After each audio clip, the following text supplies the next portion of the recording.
মহিলারা হইল দুর্বল, পুরুষদেরকে আল্লাহ সবল করে বানাইলেন, মহিলাদেরকে দুর্বল করে বানাইছে। সুবহানাল্লাহ। কেমন দুর্বল? কয় পুরুষের বাম পাশের পাজরের হাড্ডি দিয়ে আল্লাহ তাআলা মহিলাদেরকে বানাইছেন, মহিলাদেরকে দুর্বল করে বানাইছেন। কয় মহিলার দুর্বল, এই জন্য ভালোবাসাটা তার অধিকার। সুবহানাল্লাহ। তাদেরকে ভালোবাসতে হবে, এটা তার অধিকার। মনে করেন আপনার ঘরে দুইটা সন্তান আছে, একটা 15-16 বছর বয়স, আর একটা 1-1.5 বছর 2 বছর বয়স।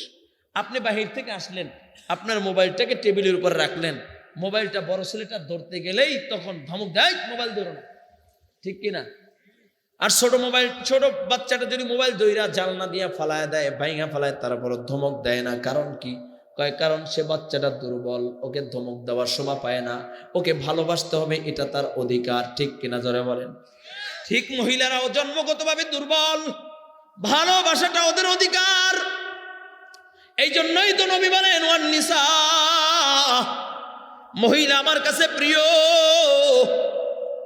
এই জন্য নবী বলেন কেমন প্রিয় জানো? আমার মা আমার কাছে সবচেয়ে প্রিয়। সুবহানাল্লাহ কোন?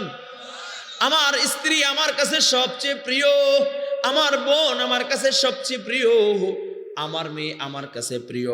এখন আমরা নিজের স্ত্রীকে ভালো না বাইসা অন্যের বিবির দিকে নজর দেই।